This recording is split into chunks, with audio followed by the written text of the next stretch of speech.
नमस्कार दोस्तों, आज आपके सामने मैं जो ज्ञान लेके आया हूं, आप उसको बड़े ध्यान से और सहज होकर समझना कि आखिर मैं कहना क्या चाहता हूं।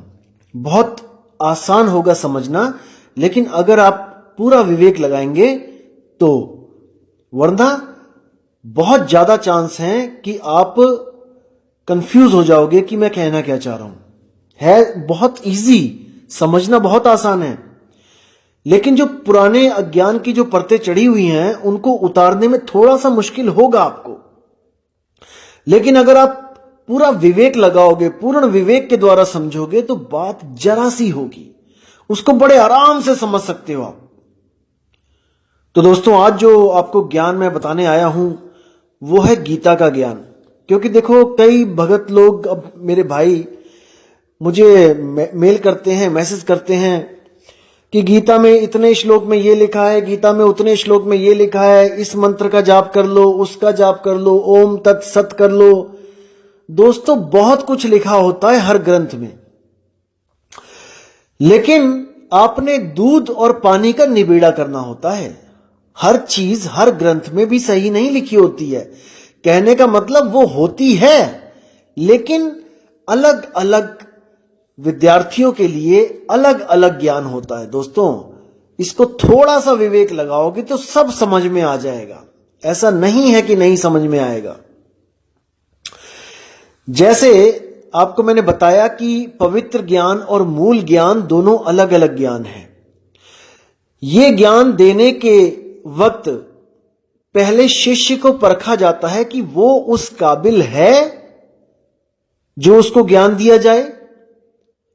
अगर शिष्य विवेकी नहीं है तो दोस्तों उसको मूल ज्ञान नहीं समझ में आएगा। आप बता भी दोगे तब भी उसके सिर के ऊपर से जाएंगी बातें, और उसका विश्वास पक्का नहीं हो पाएगा, क्योंकि वो अपने अंदर से उस विवेक को पैदा नहीं कर पा रहा है, जिसके कारण उसको विश्वास होगा, पूर्ण विश्वास होगा।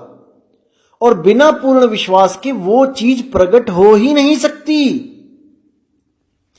इसीलिए साहिब ने कहा है कि मोको कहां ढूंढे रे बंदे, मैं तो तेरे पास में, खोजी होए तुरंत मिल जाऊं एक पल की तलाश में। कहे कबीर सुनो भाई साधो, मैं तो हूं विश्वास में। अब ये जो विश्वास है दोस्तों, ये आपको कोई दे नहीं सकता कि आपने झोली फैलाई कि गुरुजी मुझे विश्वास दे दो और गुरुजी उसमें विश्वास डाल दे। नहीं दोस्तों, ये विश्वास अंदर से पैदा होता है, अंदर से। ये विवेक के द्वारा पैदा होता है। जब आप विवेक करते हो किसी भी चीज पे, तब आपको अंदर से जो शक्ति मिलती है उसको विश्वास कहते हैं, जो आपको विश्वास करने पे मजबूर कर देती है। तब आप पूर्ण विश्वास में आ जाते हो, और फिर आपको अगर कोई उस विश्वास से हटाना भी चाहे दोस्तों, वो हटा नहीं सकता आपको, क्योंकि वो विश्वास आपको अंदर अंतर आत्मा से आया है। वो आपको किसी ने दिया नहीं है, वो आपका विश्वास अंदर से पैदा हुआ है। तो जिन भाइयों का विश्वास इस चीज में लग चुका है कि गीता के इस अध्याय के इस श्लोक में लिखा है कि मेरा एक ओम मंत्र है और उसकी साधना करने से मैं ऐसे सुख देता हूं, ऐसे हो जाता है, वैसे हो जाता है, या जो ओम तत्सत मंत्र है गीता के इतने अध्याय के इतने श्लोक में, उसको करने का आदेश हुआ है परमात्मा का। नहीं मेरे भाई, नहीं। परमात्मा को जो आदेश हुआ है वो इतना पीछे नहीं है कि 13वें 14वें 15वें अध्याय में होगा। परमात्मा का आदेश बिल्कुल पहले आ चुका है। पहले अध्याय में आप देखेंगे तो उसमें धृतराष्ट्र को सारा कुछ बताया जा रहा है कि कैसे कैसे युद्ध हो रहा है, कौन कौन सामने खड़ा है, आमने सामने खड़ा है, और अर्जुन ने तीर कमान नीचे रख दिया है, कह रहा है मैं नहीं लड़ूंगा। दोस्तों ध्यान देना, पहले अध्याय में ये नॉर्मल बातें हुई और अध्याय कंप्लीट हो गया। अब इसके बाद जो दूसरा अध्याय आता है उसमें कृष्ण ने अर्जुन को पूरा ज्ञान, जो स्पष्ट ज्ञान है, जो मूल ज्ञान है, वो देने के लिए पूरा जोर लगा दिया, पूरा जोर लगाया उसने। और ये ज्ञान केवल परमात्मा के द्वारा बोला गया है। ये परमात्मा की दया हुई है तो कृष्ण जी के मुंह से ये ज्ञान निकला है, और बिल्कुल शुरू में निकला है। ये बाद में नहीं निकला, ये बिल्कुल शुरू में निकला है। कैसे? जैसे धर्मदास को कबीर साहब ने बताया, बिल्कुल शुरू में मूल ज्ञान समझाया, लेकिन मूल ज्ञान उसको 100 बार समझाया, 100 बार, फिर भी धर्मदास की बुद्धि उसको कैच नहीं कर पाई। इतना मूल ज्ञान था वो कि धर्मदास उसको समझ ही नहीं पाया कि कबीर साहब बोल क्या रहे हैं। इसलिए धर्मदास जब ये नहीं समझ पाया तो कबीर साहब ने एक पवित्र ज्ञान की रचना करी। उन्होंने एक कहानी के रूप देकर उस मूल ज्ञान को लिपिबद्ध करवाया, एक छोटी सी कहानी का रूप देकर, जिससे धर्मदास, जिसकी थोड़ी मोटी बुद्धि थी, जो पूरा विवेकी नहीं था, क्योंकि मैंने बताया आपको वो पत्थरों की पूजा करता था उस वक्त। अब आप खुद समझ सकते हैं, जो इंसान पत्थरों को भगवान मान के बैठ गया है उसका लेवल ऑफ विवेक कितना होगा। आज आप अपने आप को ज्ञानी समझते हो, आप समझते हो कि हां हम पत्थर पूजा नहीं करते हैं, वो पत्थरों में जान नहीं होती है, पत्थरों में भगवान नहीं होता। सोचो कि आप से भी लेवल डाउन था धर्मदास का उस वक्त। अभी आप लोग आत्मज्ञान की बात इतने 1 महीने से सुन रहे हो, तब भी आधे लोग अभी भी नहीं समझ पा रहे हैं, अभी भी कह रहे हैं सार शब्द क्या है, वो नाम मंत्र में है कि तंत्र में है कि वो बोलने में है कि नहीं है। सोचो 1 महीना हो गया मुझे बताते हुए आपको, अभी भी कुछ भाइयों का लेवल नहीं ऊपर उठ पा रहा है। और जबकि वो लोग इतना जानते हैं कि पत्थरों की पूजा नहीं करनी है, इतना लेवल तो उनका विवेक बुद्धि है, लेकिन इससे ऊपर नहीं उठ पा रहा है। तो सोचो विवेक जो धर्मदास जी के पास था वो कितना लेवल डाउन का था।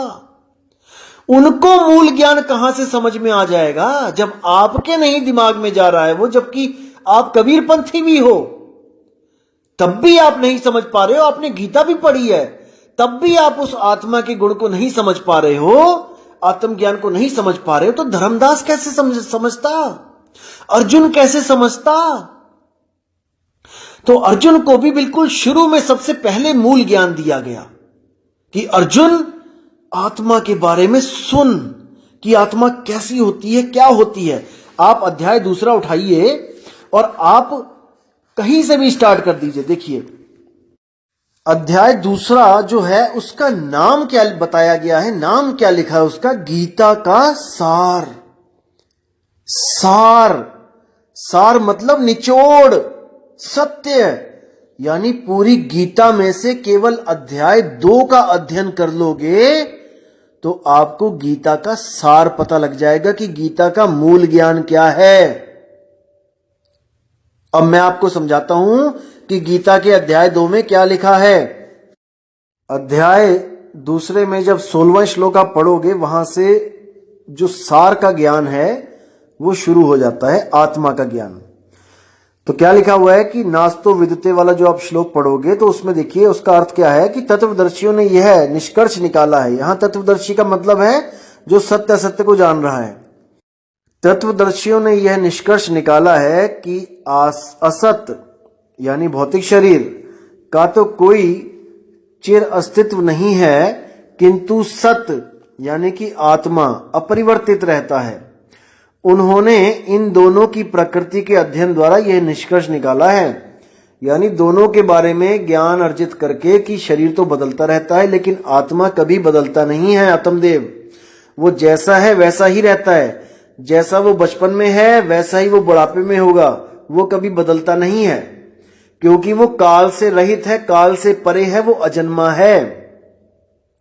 अब यही आत्मदेव क्या है, ये सारे शरीर में व्याप्त है, मतलब उसकी जो चेतन सत्ता है, चेतना है, उसकी पूरे शरीर में व्याप्त है। उसे ही तुम अविनाशी समझो।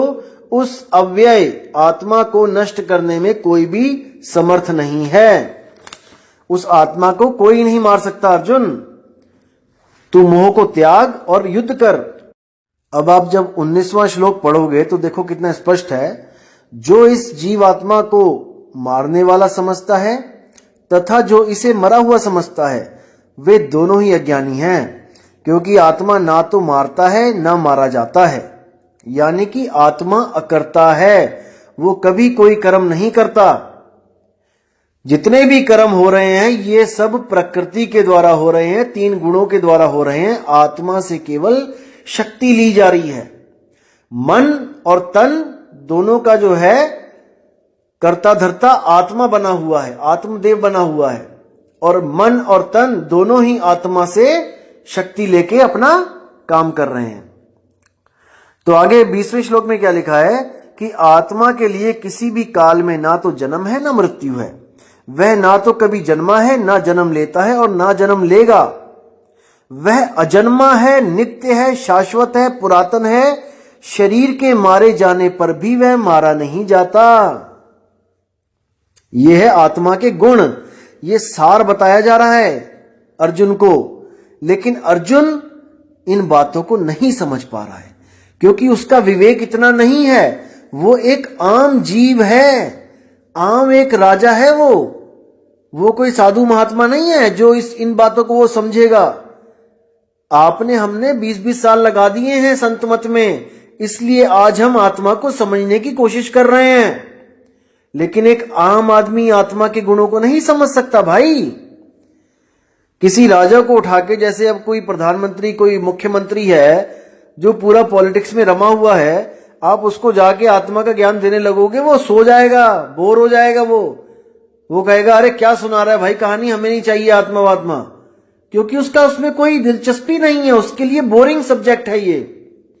इसीलिए कृष्ण जी ने कहा था कि कुछ लोग आत्मा के बारे में सुनते हैं, कुछ लोग आत्मा के बारे में पढ़ते हैं, कुछ लोग आत्मा के बारे में जानने की कोशिश करते हैं, लेकिन फिर भी वो लोग आत्मा को समझ नहीं पाते। समझो इस बातों को। तो अर्जुन भी उनमें से एक है जो आत्मा को जान ही नहीं पाया, वरना अध्याय यहीं पे खत्म हो जाते, आगे बढ़ने की जरूरत ही नहीं थी। अगर वो इस चीज को समझ जाता कि आत्मा अजन्मा है, आत्मा किसी को मार नहीं सकता, आत्मा को कोई मार नहीं सकता, उसी वक्त धनुष उठा के लड़ने लग जाता, आगे के अध्याय खत्म हो जाते, कुछ होता ही नहीं आगे। अगर इतने में समझ जाता, आगे जाके ओमकार भी नहीं बताना पड़ता अर्जुन को कि ओम का जाप कर, और ना ही ओम तत्सत के बारे में बताना पड़ता। अगर अर्जुन यहीं पे समझ जाता उस आत्मा के बारे में, तो अगर धर्मदास जी भी उस समय समझ जाते आत्मा के ज्ञान को, तो अनुराग सागर और कबीर सागर भी ना बनता। लेकिन धर्मदास नहीं समझ पाया, इसलिए उनको इस ग्रंथ की रचना करनी पड़ी। धर्मदास को समझाने के लिए बताना पड़ा ऐसे ऐसे ऐसे। लेकिन धर्मदास पूरा का पूरा साहिब पे निर्भर था, उसने सरेंडर कर दिया था, इसलिए साहिब ने उसको शब्द बख्श दिया, उसको निज रूप बख्श दिया। लेकिन सृष्टि रचना धर्मदास 100 बार बताने पे भी नहीं समझ पाया था, 100 बार में भी नहीं समझ पाया था। तो ये स्वयंभू आत्मज्ञानी खुद से क्या समझेंगे? नहीं समझ सकता कोई। इसका भेद केवल उसके पास है जो परम विवेकी है, जिस पर स्वयं सतगुरु कबीर साहब की दया है। केवल वो जान सकता है इस भेद को, अन्यथा किसी की इतनी सामर्थ्यता नहीं है जो सृष्टि रचना का सही सही आपको भेद बता दे। कोई नहीं बता सकता। गुरु ग्रंथ साहब में आता है, पिता का जन्म क्या जाने पूत। अरे पुत्र क्या जानेगा कि पिता कैसे पैदा हुआ, कहां पैदा हुआ, कब पैदा हुआ? नहीं जान सकता। ये तो पिता ही आके बता दे अपने पुत्र को कि मैं यहां पैदा हुआ था और ये दिन था और ये साल था, तो भले पुत्र को पता लग जाए कि पिता कब पैदा हुआ, अदरवाइज कभी नहीं जान सकता। अब 22वें श्लोक में जो लिखा है कि जिस प्रकार मनुष्य पुराने वस्त्रों को त्याग कर नए वस्त्र धारण करता है, उसी प्रकार आत्मदेव पुराने तथा व्यर्थ के शरीरों का त्याग करके नए नए शरीर धारण करता है। अब इसमें आपने क्या समझना है कि आत्मदेव और शरीर, यहां पे 2 हस्तियां हैं। दो हस्ती हैं, एक आत्मदेव है और एक शरीर है। अब इन दोनों में आपने यह पता करना है कि किसका स्वरूप कैसा है। आत्मदेव शब्द रूप है और शरीर चरम रूप है। चरम यानी चमड़ी, इसको समझना है। यानी आत्मदेव जो है वो शब्द रूप है और जो शरीर है वो देह रूप चमड़ी रूप है। तो साहिब भी बोलते हैं कि चाम के महल में बोलता राम है और तू राम और चाम को चीन भाई। कि चमड़ी में, चमड़ी के शरीर में जो बोलता राम है उसको पकड़ो, उसको समझो। अगर उसको समझ लिया भाई तो इन शरीरों से न्यारे हो जाओगे। अब ये तो हो गया एक आत्मा और एक शरीर, जो भौतिक शरीर आपको दिख रहा है। अब इस भौतिक शरीर के अंदर भी कई शरीर हैं। दुविधा यहां पे है। तो लोग क्या समझते हैं, गलतफहमी में रहते हैं कि इस शरीर के अंदर से जो सूक्ष्म शरीर निकल रहा है शायद वो हमारी आत्मा है। दोस्तों प्रॉब्लम यहां पे है, हम लोग सूक्ष्म शरीरों को ही आत्मा समझ लेते हैं, जबकि सूक्ष्म के साथ शरीर लग रहा है। अब जब शरीर लग रहा है तो वो आत्मा कैसे हो सकती है? नहीं हो सकती। वो भी एक शरीर है। शरीरों के अंदर शरीर, शरीरों के अंदर शरीर, शरीरों के अंदर शरीर है। यही काल जाल है। और इस काल जाल में घुसने के लिए जो रास्ता बना है वो है हमारी त्रिकुटी। अगर आपको इस स्थूल शरीर से सूक्ष्म शरीर में जाना है तो दोस्तों एक गुप्त रास्ता है, वो है इंगला पिंगला सुषमणा का रास्ता। जो भी गुरु आपको इंगला पिंगला सुषमणा के अंदर ले जाएगा, दोस्तों समझ जाना कि उसने आपको गलत रास्ते पे डाल दिया है। अब आपको बचाने वाला कोई नहीं है। आप अपने आप स्थूल शरीर से सूक्ष्म शरीरों में चले जाओगे, जाते ही जाओगे, जाते ही जाओगे। ये अनंत काल का सफर है दोस्तों, ये कभी खत्म नहीं होगा। जैसे भूल भुलैया में सफर कभी खत्म नहीं होता। एक पॉइंट जाता है, थोड़ी देर बाद वही पॉइंट घूम के आ जाता है, फिर इधर से घूम के आते हो, फिर वहीं पहुंच जाते हो। दोस्तों इसी तरह ये जो काल का जाल है ये त्रिकुटी से ही शुरू होता है। जो भी त्रिकुटी में चला गया वो जिंदगी भर नहीं निकल सकता। इसलिए कबीर साहब ने सीधे इसका काम ही खत्म कर दिया, सहज साधना बता के। आंख न मूंदो, कान न रूंदो, तनिक कष्ट मत धारो। साहिब कहते हैं कि आंख बंद करने की जरूरत नहीं है, त्रिकुटी में जाने की जरूरत नहीं है, बिल्कुल नहीं है। केवल उन लोगों के लिए जो आत्मज्ञान को समझ गए हैं, जो आत्मज्ञान को प्राप्त करना चाहते हैं, उनके लिए। और जो लोग आत्मज्ञान को समझ ही नहीं पा रहे हैं, घड़ा पक ही नहीं रहा है, घड़ा कच्चा है, उसमें पानी नहीं डाला जाता। तो जो लोग आत्मज्ञान को नहीं समझ पा रहे हैं, नहीं समझ पाए, उन लोगों को कबीर साहब ने कई बार उन शब्दों के साथ जोड़ दिया जिनसे मुक्ति तो नहीं हो पाएगी, लेकिन उनको 84 लाख जूनों में भी नहीं जाना पड़ेगा। उनको भी कुछ ना कुछ भक्ति करने के लिए कबीर साहब ने प्रोत्साहित किया और उनको खोटे कर्मों से बचाने के लिए, ताकि आगे उनको दोबारा मनुष्य देह मिले, उनकी जो नीचे के लेवल की भक्तियां थीं उनसे जोड़ा। लेकिन फिर भी वो बोलते रहे, जोड़ने के बावजूद बोलते रहे कि भाई वो शब्द अकह है, नी अक्षर है, नी शब्द है। तो जिस जिस बंदे का विवेक जागता रहा, सत्संग में बैठता रहा, तो वो आके कबीर साहब से अपना कल्याण करवाता रहा। तो घड़े को बनाता है जब कुम्हार, तो वो जब बना के तैयार करता है तो बिल्कुल घड़े के जैसी ही शेप होती है उसकी, कच्ची मिट्टी की। पूरा देखने में लगता है कि घड़ा है, लेकिन कुम्हार उसमें कभी भी पानी नहीं डालता।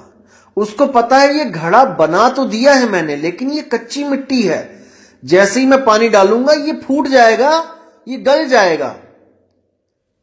इसलिए उसको पकाया जाता है, और जब वो पक के निखर के बाहर आता है अग्नि में से, तब उसमें पानी डाला जाता है।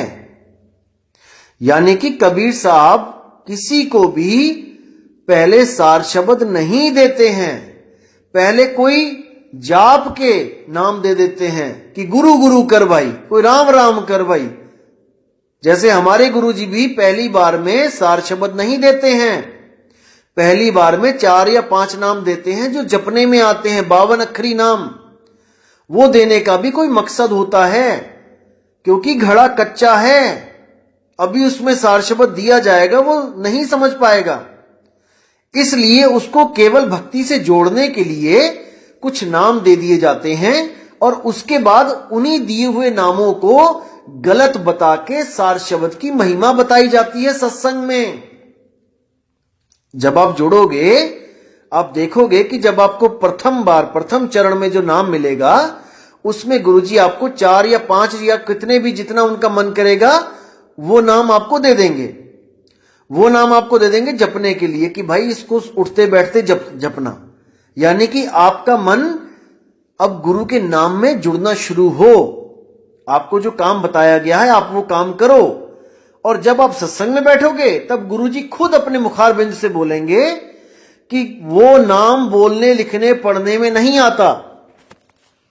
अब जो विवेकी शिष्य होगा वो ये सोचेगा कि गुरुजी ने दिए तो मुझे नाम बोलने वाले हैं, और गुरुजी कहते हैं कि भाई वो नाम बोलने में नहीं आता, तो उसका विवेक जागना शुरू होगा कि यानी कुछ तो गड़बड़ है, जो मुझे नाम मिला है ये सही नहीं है, इसका मतलब जो कोई और नाम है वो अभी मुझे मिलना बाकी है।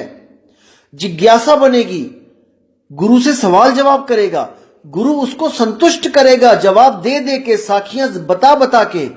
और जब उस बच्चे को इतना समझ में आ जाएगा कि वो नाम विदेह है, वो अकह है, वो अनामी है, वो निशब्द है, वो नी अक्षर है, तब वो गुरु से उस नाम को लेने की अरदास करेगा, भेद जानने का अरदास करेगा। तो पहला चरण हो गया आपको जब नाम दिया बोलने वाला। दूसरा चरण हो गया आपका सत्संग, कि कितने समय तक आप सत्संग में सीख नहीं, समझ नहीं जाते कि वो नाम बोला नहीं जा सकता। यह है आपका दूसरा चरण। और तीसरा चरण होता है जब आप ज्ञान को समझ जाते हो और गुरु से सार शब्द का भेद प्राप्त करते हो। इसलिए कबीर साहब ने बोला, प्रथमे शिष्य होवन जो आई, ताको पान देओ तुम भाई। जब देखो तुम दृढ़ता ज्ञाना, ताको कहो शब्द परवाना। और शब्द माही जब निश्चय आवे, ताको ज्ञान अगाध सुनावे। वो अगाध ज्ञान कब सुनाया जाएगा? जब शब्द में निश्चय आ जाएगा आपका। 101% आप इस बात को समझ जाओगे कि वो नाम अकह है, अनाम है, नियक्षर है, विदेही है। जब आप इस बात को समझ जाओगे, आपका दूसरा चरण खत्म हो गया। अब गुरु आपको वो सार शब्द वस्तु लखाएगा। एक छुड़ाए, जो पहले आपको 4-5 नाम दिए थे वो छुड़ा दे कि नहीं बेटा ये नहीं जपने हैं।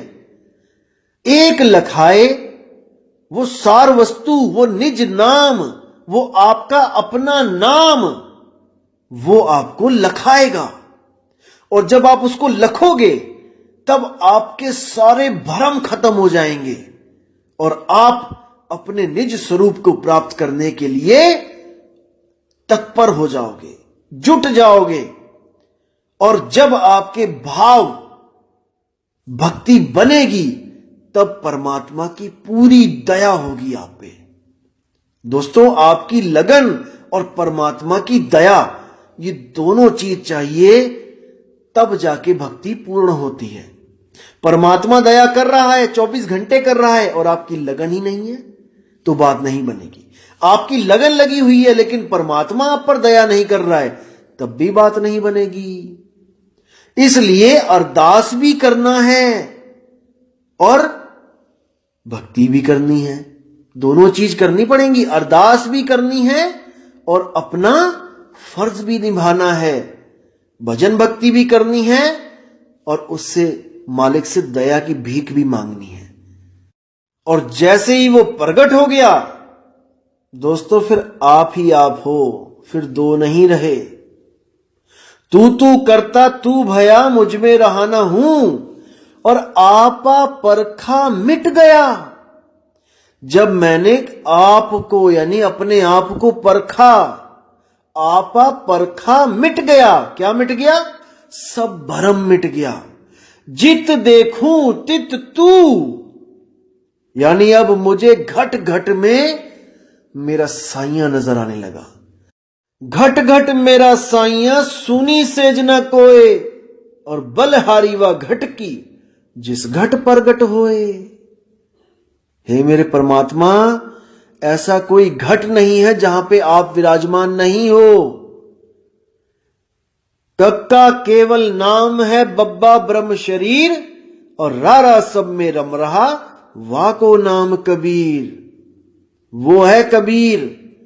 जब आप अपनी 10 इंद्रियां और इस मन माया को कंट्रोल कर लोगे, तब आप स्वयं कबीर हो जाओगे। कबीर कबीर क्या करे तू खोज आपन शरीर, और 10 इंद्रियां बस में कर तू आप ही आप कबीर। कबीर साहब कहते हैं कि तुझ में मुझ में भेद नहीं है, ये केवल मन और माया का भेद है। जिस दिन तूने अपने स्वरूप को लख लिया, उस दिन तुझ में मुझ में कोई फर्क नहीं है। बस देह का फर्क होगा कि तू देह में है और मैं देह से न्यारा हूं। जिस दिन देह छूट गई, तू और मैं एक ही समझना, अब दो नहीं रहे।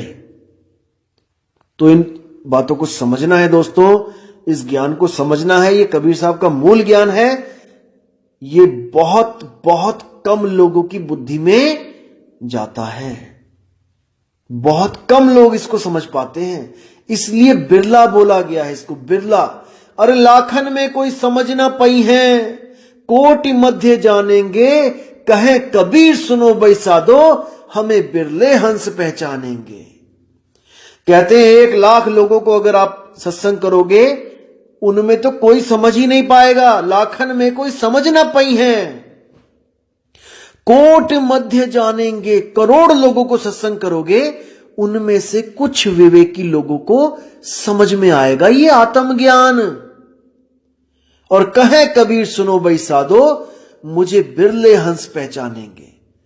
यानी कि मुझे जो ज्ञान दाता है, जगत गुरु है, सारे ब्रह्मांडों में जो एक ही है, जो सबका गुरु है, उसको कोई बिरला पहचानेगा। नहीं तो सब के सब ब्रह्म को ही सत्य मानेंगे, ब्रह्म में ही ध्यान लगाएंगे और ब्रह्म की ही स्तुति करके ब्रह्म ज्ञान को प्राप्त हो जाएंगे।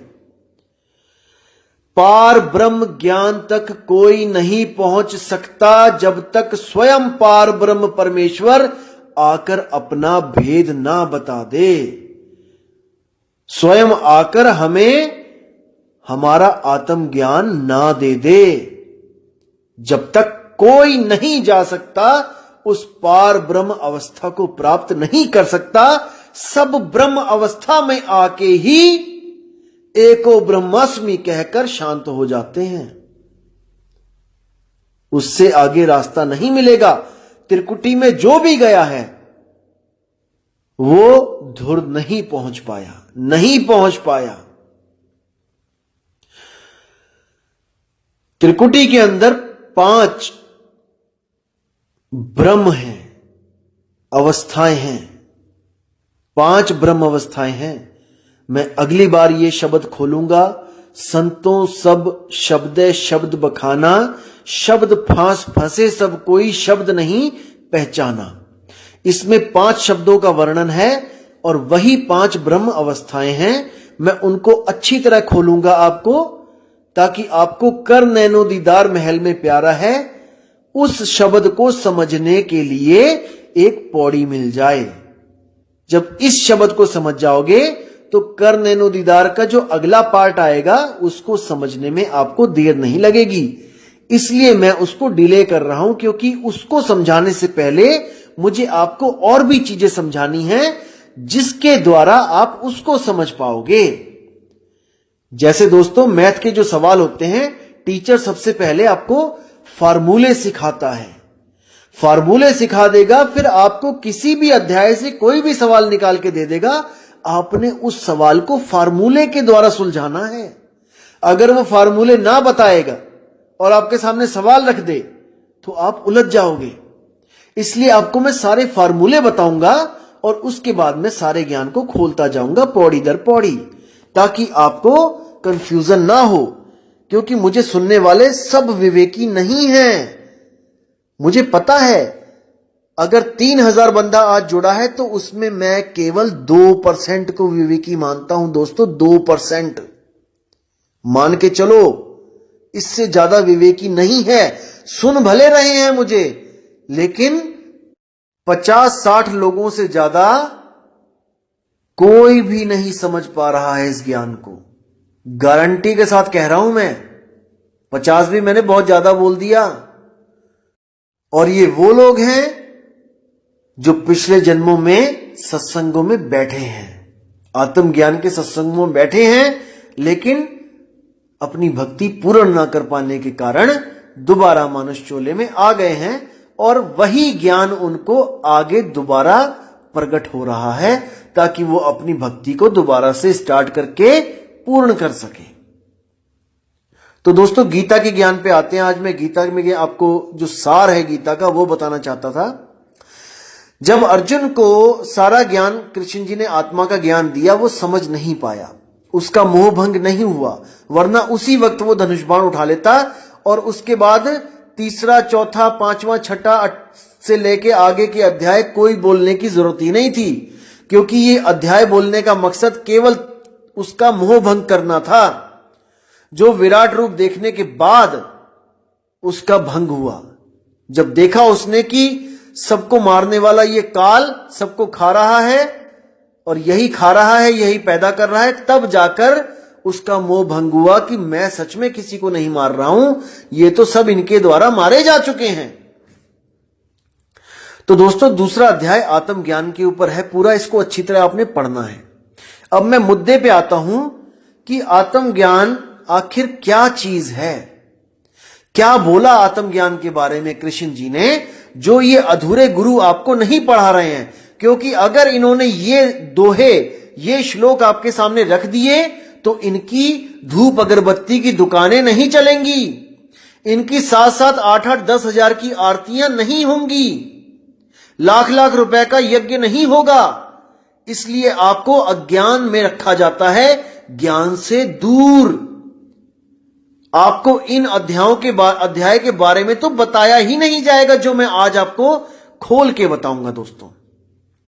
तो अर्जुन को आत्मा के बारे में बताते हुए कृष्ण जी ने क्या बोला कि आत्मा अखंडित है।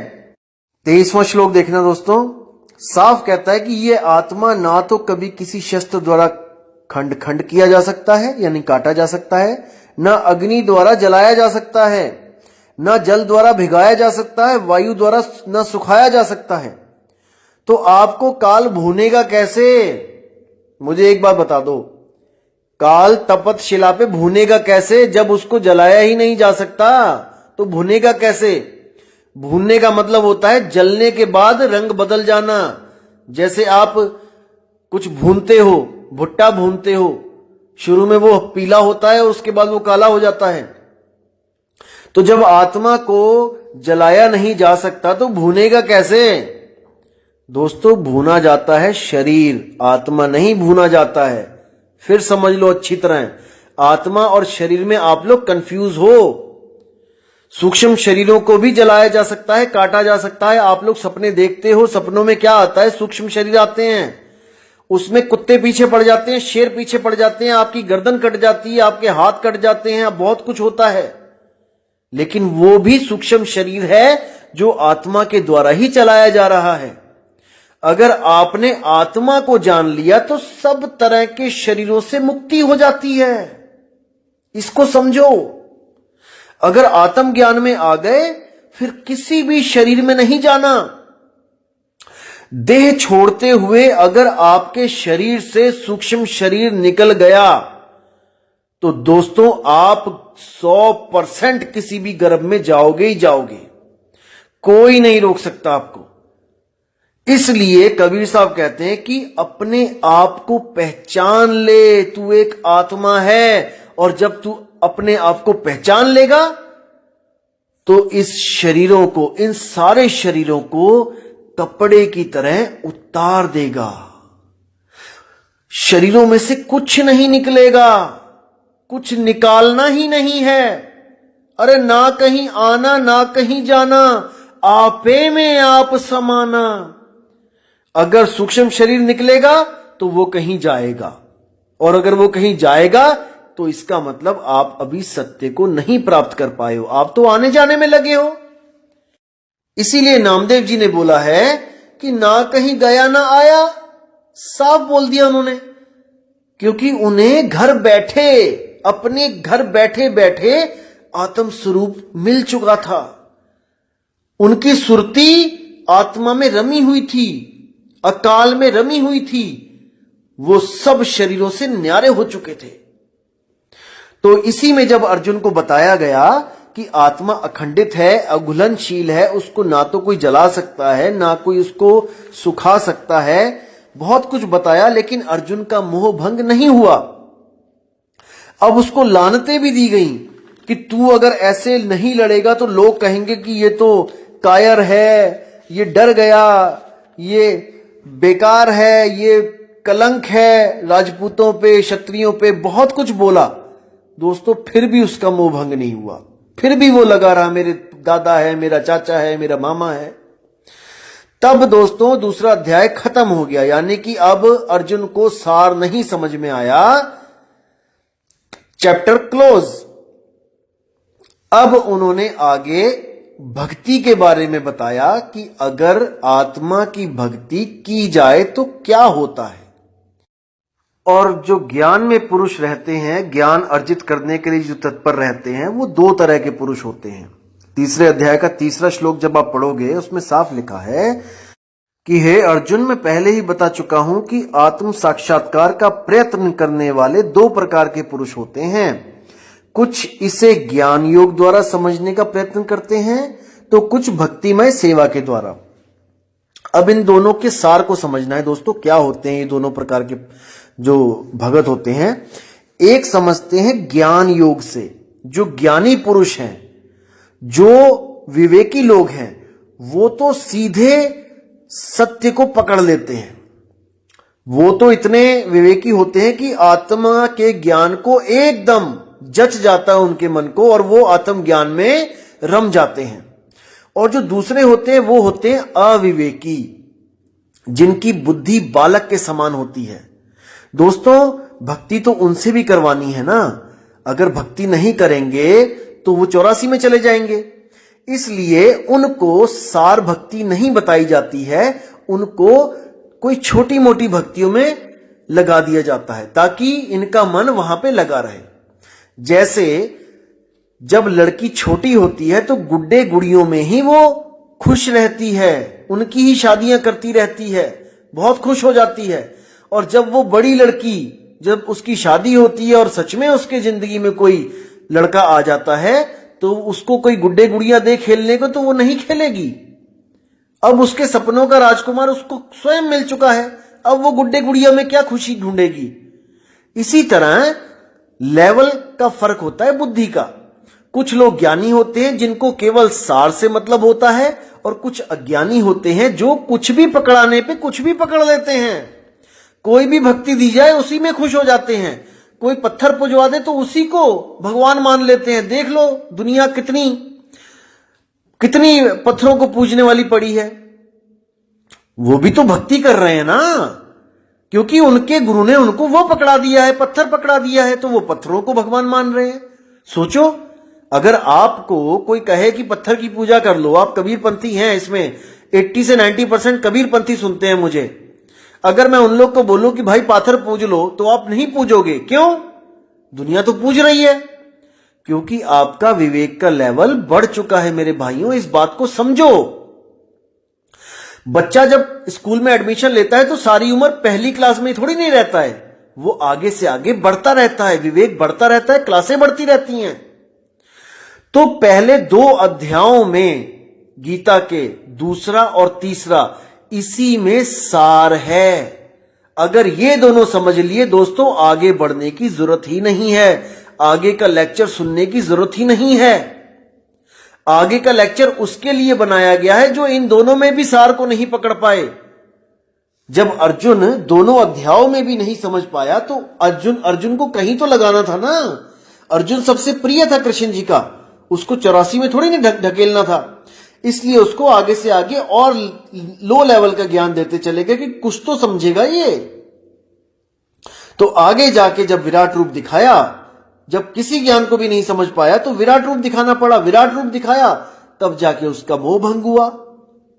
तो इसको समझो दोस्तों, अध्याय तीसरे में दोनों प्रकार के पुरुषों का जिक्र कर दिया गया है कि एक तो ज्ञानी पुरुष होते हैं, अज्ञानी पुरुष होते हैं।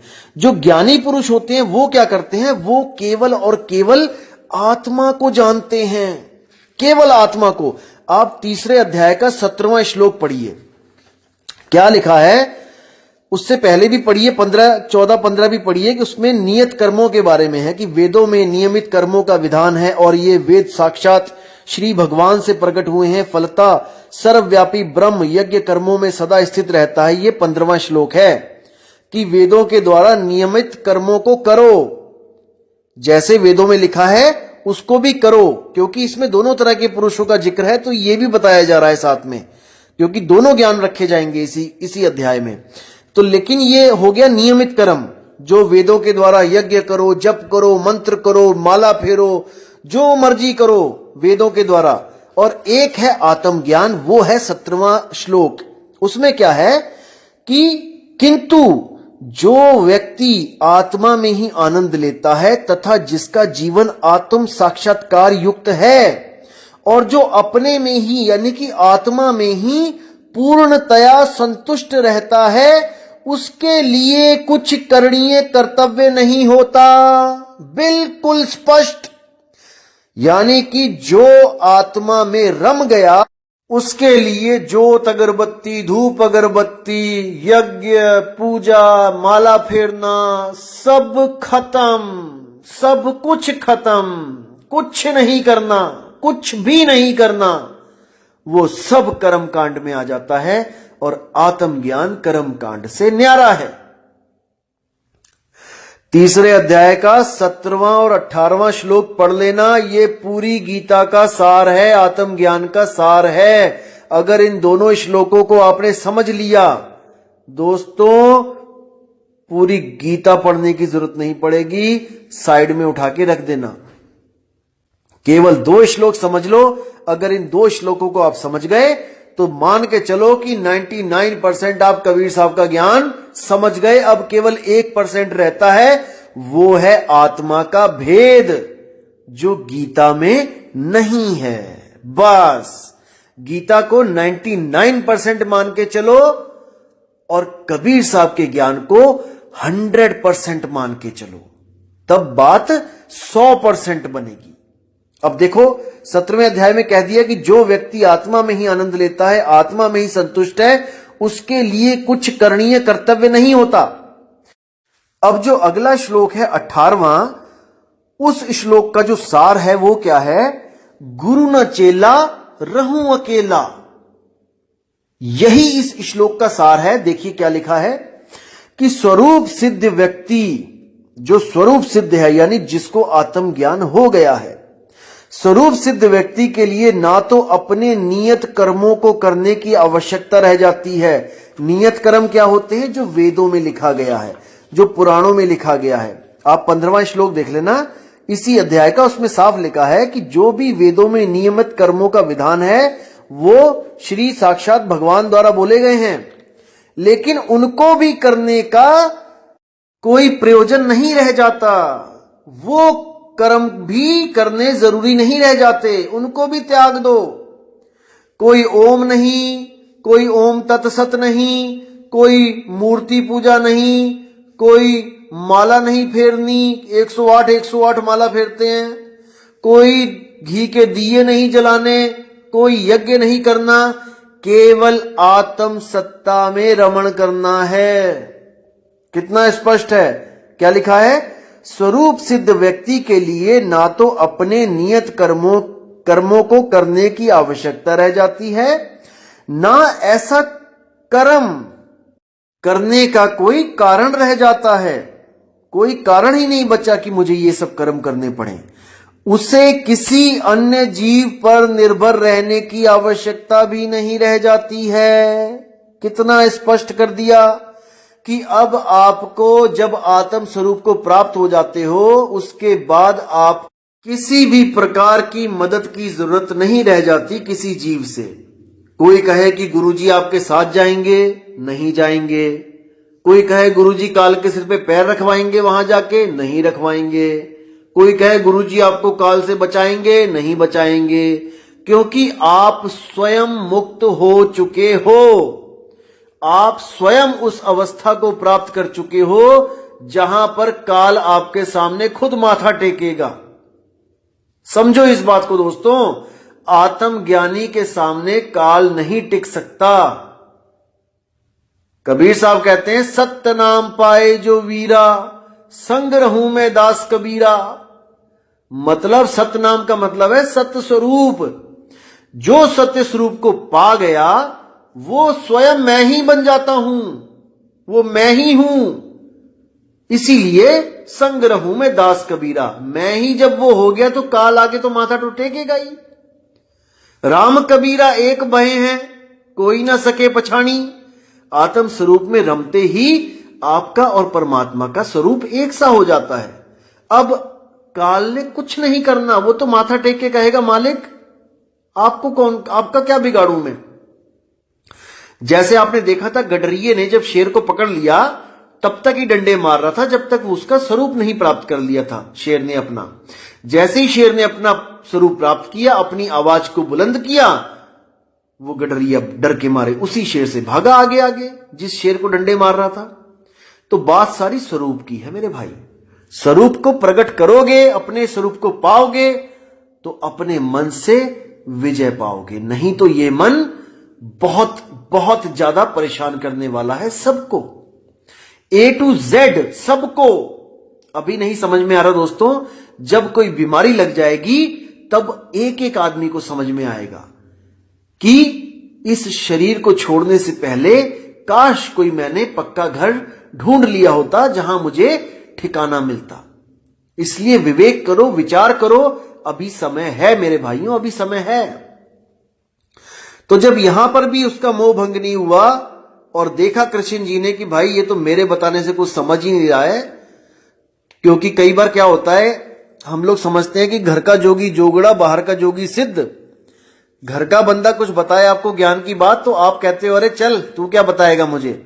और वही बात जब कोई बाहर से कोई चोला पहन के आ जाता है, बाबा बताता है, तो ऐसा लगता है आहा हा बाबा जी ने क्या ज्ञान दिया है, अमृत ही घोल दिया कानों में।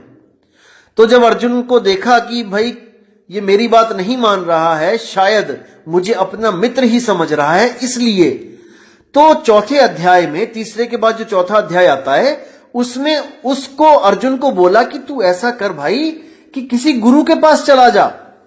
मैं तो तेरा मोह भंग नहीं कर पा रहा हूं, लेकिन किसी गुरु के पास जाकर ये ज्ञान समझना, इसी ज्ञान को, आत्म ज्ञान को उस गुरु से समझना जिसने अपने स्वरूप को प्राप्त कर लिया हो। आप चौथे अध्याय का 34वां श्लोक देखोगे तो उसमें साफ लिखा है कि तुम गुरु के पास जाकर सत्य को जानने का प्रयास करो। सत्य क्या है? आत्मा ही सत्य है, बाकी सब कुछ असत्य है। आत्म ज्ञान बिना सब झूठा, क्या काबा क्या काशी, अरे जल में बीन प्यासी, मुहे देखत आवे हासी। तो कहते हैं उनसे विनीत होकर, यानी कि निम्न पद में आकर, उनको अपना गुरु मानकर और खुद उनके दासों के दास बनकर उनसे विनीत होकर जिज्ञासा करो, उनसे मांगो, सत्य को मांगो और उनकी सेवा करो। सेवा जरूरी है मेरे भाई, सेवा जरूरी है। कुछ पाखंडी लोग, कुछ स्वयंभू आत्मज्ञानी लोग आपको विमुख करेंगे गुरुओं से कि गुरु की सेवा करने की जरूरत नहीं है, गुरु के पैर दबाने की जरूरत नहीं है, गुरु के पास कुछ दान पुण्य करने की जरूरत नहीं है, कोई पैसे देने की जरूरत नहीं है, कुछ करने की जरूरत नहीं है। मेरे भाई, जब तक तुम सेवा नहीं करोगे गुरु की, तुम्हारा अहंकार खत्म नहीं हो सकता। कुछ लोग कहते हैं कि पैसे देने जरूरी हैं। दोस्तों, मैं मानता हूं कि पैसे की सेवा सबसे निचली सेवा है, निम्न सेवा है, क्योंकि ना तो आपका शरीर थका, ना ही आपका मन थका, बल्कि पैसा देकर आपका मन और चौड़ा हो गया कि मैंने पैसा दिया इतना, मेरा नाम लिखवा दिया जाए, पंखों पे मेरा नाम लिखा दिया जाए। दान देने की बात कर रहा हूं मैं। लोग दान देते कम है और अपना नाम ज्यादा करवा लेते हैं। अखबार में नाम छपवाएंगे, कम से कम 1200 रुपए लगेगा, और दोस्तों 500 रुपए का पंखा देके उसके तीनों पर पे नाम लिखवा लेंगे और आती जाती दुनिया उसको देखेगी। 500 में नाम छप गया। अखबार में छपवाना हो 1200 से कम नहीं लगते हैं। सस्ते में बढ़िया नाम प्रचार कर दिया अपने नाम का। दोस्तों, यही अहंकार है। जब आप तन की सेवा करते हैं तो तन थकता है, तो आपके कर्म कटते हैं। जो आपके तन को कर्म काटने के लिए परेशान होना था, आपने वही कर्म अपने काट लिए गुरु की सेवा करके, अपने तन को थका के। आपका मन, जो आपको पता नहीं कहां कहां पे छित्र पड़वाता गलत काम करके, अब आपने उस मन को गुरु के चरणों में लगा लिया। अब आपका मन एकाग्र होकर भक्ति करेगा, आप फालतू के चक्करों से बच जाओगे। और जो आपका धन, जो आप गलत जगह पे लगा देते, कोई शराबों में लगा देता, कोई कबाबों में लगा देता, कोई अलग अलग गलत जगहों पे जुए में लगा देता, अब वही धन अगर आपका गुरु की सेवा में जा रहा है, और गुरु अपने लिए नहीं लेगा, गुरु उसी धन के भंडारे कर देगा। गुरु उसी धन से आने वाली संगत के लिए कोई छत बना देगा, कोई पानी की व्यवस्था कर देगा, कोई भोजन भंडारा कर देगा। तो आपका वो धन गुरु की सेवा में भी लगा और आपको पुण्य भी प्राप्त हुआ। हालांकि पुण्य आपने ये सोच के नहीं गुरु को देना है कुछ भी, कि मुझे इसका रिवर्स चाहिए, मुझे इसका कुछ, इसके बदले मुझे कुछ चाहिए। नहीं, हमने वो अपनी एक हाथ से दिया श्रद्धा से, और दूसरे हाथ को खबर नहीं होनी चाहिए। किसी भी नाम के चक्कर में नहीं पड़ना है कि मेरा नाम हो। नहीं, नाम हो गया तो आपको बदला अभी मिल गया, उसका कर्म नहीं कटे आपके, वाहवाही मिल गई, बात खत्म है। लेकिन अगर आपने गुप्त तरीके से दिया है दोस्तों, तो आप जानते हो और परमात्मा जानता है, बस तीसरे को बताने की जरूरत नहीं है। परमात्मा आपकी पूरी मदद करेगा। तो दोस्तों, मुद्दे पे आते हैं कि क्या बोला जा रहा है कि तुम गुरु के पास जाकर सत्य को जानने का प्रयास करो, उनसे विनीत होकर जिज्ञासा करो और उनकी सेवा करो। स्वरूप सिद्ध व्यक्ति तुम्हें ज्ञान प्रदान कर सकते हैं, क्योंकि उन्होंने सत्य का दर्शन किया है। यानी कि जो गुरु सत्य का दर्शन, सत्य क्या है? आत्मा ही सत्य है। जो गुरु आत्मा का दर्शन कर चुका है, सत्य का दर्शन कर चुका है, वो तुम्हें भी करा सकता है, लेकिन अगर तुम्हें विश्वास हो तो, अगर तुम विवेकी हो तो ये है उन विवेकी लोगों के लिए आत्मज्ञान जिनको केवल दूध चाहिए, पानी नहीं। समझना दोस्तों, जिनको केवल सार चाहिए, असार नहीं। तो अगले श्लोक में क्या बोलते हैं कि स्वरूप सिद्ध व्यक्ति से वास्तविक ज्ञान प्राप्त कर चुकने पर तुम पुनः कभी ऐसे मोह को प्राप्त नहीं होगे, क्योंकि इस ज्ञान के द्वारा तुम देख सकोगे कि सभी जीव परमात्मा के अंश स्वरूप हैं, अर्थात वह सब मेरे हैं। अब यहां पर भाव कुछ और है, कहा कुछ और जा रहा है, कोई बात नहीं, हम भाव को पकड़ेंगे कि जब आपको आत्मज्ञान हो जाएगा तब आप भ्रमित नहीं होगे कि कोई परमात्मा है जो किसी लोक में बैठा है। नहीं, आप देख सकोगे कि सभी जीव में आत्मा रमण कर रही है, सभी जीवों में आत्म तत्व है। यानी घट घट मेरा साइया और सूनी सेज न कोय। तब आपको यह ज्ञान हो जाएगा कि घट घट में साहिब कबीर बैठे हैं आत्म स्वरूप के रूप में। कबीर केवल नाम बोलने के लिए बोल रहा हूं मैं, इसका मतलब यह मत समझना कि टोपी वाले कबीर बैठे हैं। कबीर का मतलब है आत्मदेव। सोहम, घट घट में सोहम विराजमान है। अब सोहम ऊपर और है, सत सुकृतिक नाम। वो कौन है? जो इस ज्ञान को देने आता है इस दुनिया में, वो है सत सुकृत। सोहम यानी आत्मा, वो घट घट में है, और जो परमात्मा है वो घटों से न्यारा है, यानी शरीरों से न्यारा है। वो ज्ञान देने आता है कि तुम भी घट से न्यारे हो जाओ, इस शरीर से न्यारे हो जाओ, विदेही हो जाओ, देह को त्यागो, विदेही हो जाओ और मेरी अवस्था को प्राप्त कर लो। बिल्कुल सिंपल। तो ये मूल ज्ञान है, और जिन लोगों को यह ज्ञान नहीं समझ में आता उन लोगों को 84 से बचाने के लिए क्या ज्ञान दिया जाता है कि भाई ओम का जाप कर लो, ब्रह्म ज्ञान तक पहुंच जाओ, उसके बाद फिर आ जाना चोले में, या फिर तुम कोई माला फेरने लग जाओ, या फिर तुम नाक की कुंडली पे ध्यान करने लग जाओ, या फिर तुम माथे में ध्यान करने लग जाओ, त्रिकुटी पे ध्यान लगाना शुरू कर दो, ज्योति देख लो, अनहद नाद सुन लो कानों में उंगलियां डाल के, या फिर तुम श्वासों में उस श्वासों से जाप करना शुरू कर दो, सोहंग सोहंग सोहंग, ओम सोहंग ओम सोहंग, ओम सोहम सत्य कबीर, ओम सोहम सत्य कबीर, कुछ भी करने लग जाओ। तो कहने का मतलब यही है कि सार सार तो गही रहे थोथा दे उड़ाए। जो विवेकी होगा वो सार को ग्रहण करेगा, थोथा नहीं ग्रहण करेगा। लेकिन दुनिया में नजर मार के देखो, इतने लोग सार को ग्रहण नहीं कर रहे हैं जितना थोथा ग्रहण कर रहे हैं।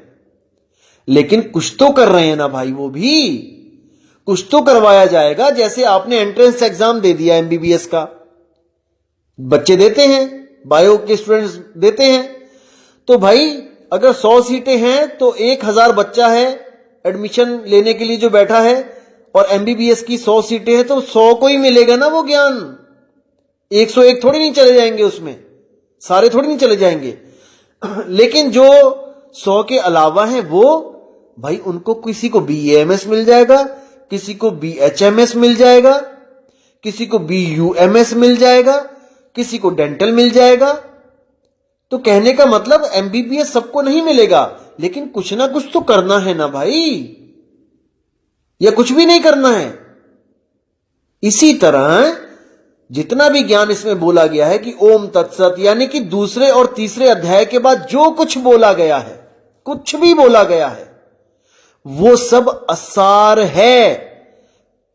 सार शुरू में बता दिया गया है दूसरे और तीसरे अध्याय में, इसी में से निचोड़ निकाल लो आत्मज्ञान चाहिए तो। नहीं तो उसके बाद जितना भी बताया गया है वो योग बताया गया है, ध्यान विधियां बताई गई हैं कि नाक की कुंडली पे ध्यान लगा लो, त्रिकुटी में ध्यान लगा लो, ओम का मंत्र जप लो, ओम तत्सत कर लो। वो सब असार है दोस्तों। अब आपने विवेक करना है कि सार पकड़ना है कि असार पकड़ना है, यह आपकी मर्जी है।